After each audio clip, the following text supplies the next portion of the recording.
दोस्तों, जैसे जैसे टेक्नोलॉजी डेवलप होती जा रही है वैसे वैसे कई अनोखी और असंभव चीजें देखने को मिल रही हैं, जो इतनी फ्यूचरिस्टिक और एडवांस होती हैं कि लोगों का उन पर भरोसा करना मुश्किल हो जाता है। और ऐसी ही एक चीज को बनाने जा रहा है सऊदी अरब, जिसे देखकर यकीनन पूरी दुनिया की आंखें फटी की फटी रह जाएंगी। वैसे तो सऊदी अरब में पहले से ही ज़ेड्डा टावर, न्यू मॉडर्न सिटी और द लायन सिटी जैसी अनोखी और खूबसूरत चीजें बन रही हैं, मगर जिस चीज के ऊपर अब सऊदी अरब काम करने जा रहा है इसके बारे में शायद ही किसी ने सोचा होगा। लेकिन अब सवाल आता है कि आखिर क्या है वो चीज? आखिर सऊदी अरब ऐसा क्या बना रहा है जिसे देखकर पूरी दुनिया हैरान रह जाएगी? चलिए आज के इस वीडियो में हम आपको इस बारे में बताते हैं।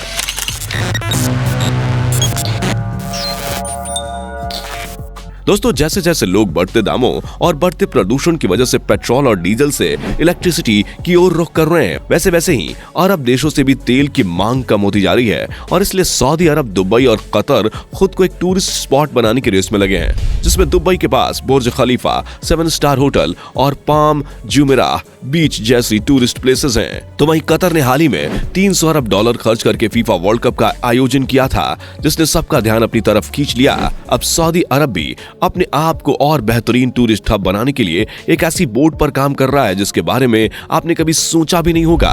ये नाम इतनी विशालकाय होगी जिसमें 60,000 से ज्यादा लोग एक साथ रह सकेंगे। एक तरह से फ्लोटिंग सिटी होगी जिसका नाम पैंगियोस होगा। इस नाव का ये नाम पेंजिया नाम के एक सुपर कॉन्टिनेंट के नाम पर रखा गया है, जो आज से 200 से 335 मिलियन वर्ष पूर्व मौजूद था। इस पैंगोज नाम की नाव को बनाने में $8 बिलियन का खर्च आएगा। इस बोट में वो हर चीज होगी जिसकी आपको एक शहर में जरूरत पड़ सकती है, जैसे hotel, club, shopping mall, park, यहाँ तक कि छोटे जहाजों और विमानों के लिए बंदरगाह भी, जो मेहमानों को लाने के लिए मदद करेंगे। इसके विंग्स में 19 प्राइवेट विला और 59 अपार्टमेंट अलग से होंगे। ये नाव सऊदी अरब और इटली की कंपनी लजारिन मिलकर बनाएगी, जिसका डिजाइन एक कछुए की तरह होगा। इस नाव की लंबाई 500 मीटर और चौड़ाई 610 मीटर होगी। इस फ्लोटिंग सिटी को चलाने के लिए इसमें 9 हर्ट्ज के इंजन होंगे, जिसमें लगे इलेक्ट्रिक मोटर्स 18,600 हॉर्स पावर की ऊर्जा उत्पन्न कर सकेंगे, जिससे कि इसकी रफ्तार 9 से 10 किलोमीटर प्रति घंटा होगी। इस बोट के विंग्स में भी एक ऐसा मैकेनिज्म लगा होगा जो कि समुद्र की लहरों को एनर्जी में कन्वर्ट कर सकेगा, जिसकी वजह से नाव को और अतिरिक्त ऊर्जा मिलेगी। और तो और इस बोट के ऊपरी एरिया में भारी मात्रा में सोलर पैनल लगे होंगे, जो कि इस बोट की एनर्जी का मेन सोर्स होंगे। इस बोट की जो सबसे खास बात है वो ये है कि इस बोट में 30,000 अंडर वाटर अपार्टमेंट मौजूद होंगे, जो आपको पानी के अंदर की जिंदगी को करीब से देखने का मजा देंगे। वैसे तो अभी इस बोट को बनाना शुरू नहीं किया गया है, लेकिन डिजाइनर्स और मेकर्स का कहना है कि इस बोट को बनाने के लिए उन्हें लगभग 1 वर्ग किलोमीटर समुद्र को खोदने की आवश्यकता होगी और नाव का निर्माण शुरू होने से पहले एक सर्कुलर बांध बनाया जाएगा, जिस बांध के अंदर इस बोट को बनाने का काम शुरू किया जाएगा। डिजाइनर्स ने किंग अब्दुल्ला पोर्ट में 81 मील उत्तर में एक जगह तय कर ली है, जहां इस बोट को बनाने का काम शुरू किया जाएगा। इटालियन कंपनी लाजारिनी के मुताबिक इस बोट पर काम 2033 में शुरू हो जाएगा और 8 से 10 साल में ये बोट बनकर तैयार हो जाएगी।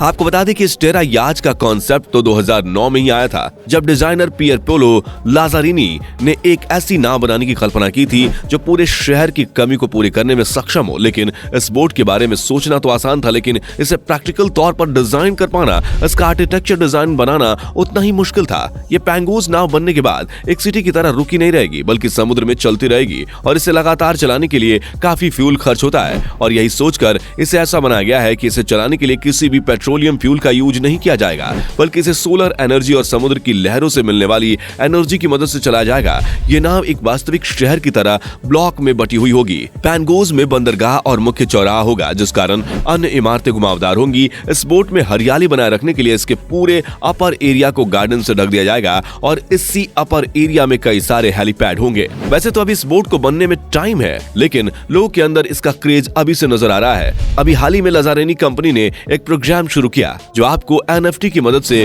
वर्चुअल प्रवेश टिकट, जो कि $16 का है, इसे लेकर $169 का VIP अपार्टमेंट तक सब कुछ खरीदने की छूट देता है। लेकिन ये ऑफर सिर्फ एक वर्चुअल अपार्टमेंट के लिए है। अगर आप एक असली अपार्टमेंट इस नाव में खरीदना चाहते हैं तो अभी आपको काफी इंतजार करना पड़ेगा, लेकिन जिस किसी को भी इस नाव में रहने और सफर करने का मौका मिलेगा वो यकीनन किस्मत वाला ही होगा। पर अगर इस नाव को इतने पैसे लगाकर बनाया जा रहा है तो इसमें रहना भी कम खर्चीला नहीं होगा और कोई अरबपति या खरबपति आदमी इस बोट में रहना अफोर्ड कर पाएगा। जब ये नाव बनकर सफर पर निकल पड़ेगी तो ये फिर पीछे मुड़कर नहीं देखेगी और यकीनन इस बोट के बनने के बाद दुबई और कतर की चमक भी इसके आगे फीकी पड़ जाएगी। इसलिए अभी यह फ्लोटिंग सिटी बनकर तैयार भी नहीं हुई है और उससे पहले ही दुबई और कतर इसे बुरी तरह से डरे हुए हैं और उन्हें खतरा है कि अगर यह बनकर तैयार हो गई तो उन्हें काफी नुकसान होगा। उनके यहाँ घूमने के लिए बहुत कम लोग आएंगे। ऐसे में यह दोनों भी कुछ न कुछ ऐसा बनाने का प्रयास जरूर करेंगे जो इससे भी ज्यादा बढ़िया हो, क्योंकि यह बिल्कुल भी नहीं चाहते कि कोई देश टूरिज्म के मामले में इनसे आगे निकल जाए। इसलिए हमारे ख्याल से तो आने वाले समय में सऊदी अरब, दुबई और कतर में टूरिज्म को लेकर रेस छिड़ सकती है और यह अपने यहाँ टूरिज्म को बढ़ाने के लिए अजीब और गरीब चीजें बनाते हुए दिखाई देंगे। वैसे आपका इस बारे में क्या ओपिनियन है? आप अपनी राय हमें कमेंट बॉक्स में जरूर बताइए। तो दोस्तों आज के लिए बस इतना ही। अगर आपको आज का ये वीडियो अच्छा लगा हो तो इस वीडियो को लाइक करने के साथ साथ चैनल को सब्सक्राइब करके बेल आइकन को भी प्रेस करना मत भूलिएगा, क्योंकि हम आपके लिए ऐसी ही मजेदार और इन्फॉर्मेटिव वीडियोस लाते रहेंगे। चलिए फिर मिलते हैं आपसे अगले वीडियो में, तब तक के लिए धन्यवाद। दोस्तों आपको स्क्रीन पर 2 और वीडियोस दिखाई दे रही हैं, जिसे देखने के लिए स्क्रीन पर क्लिक करें।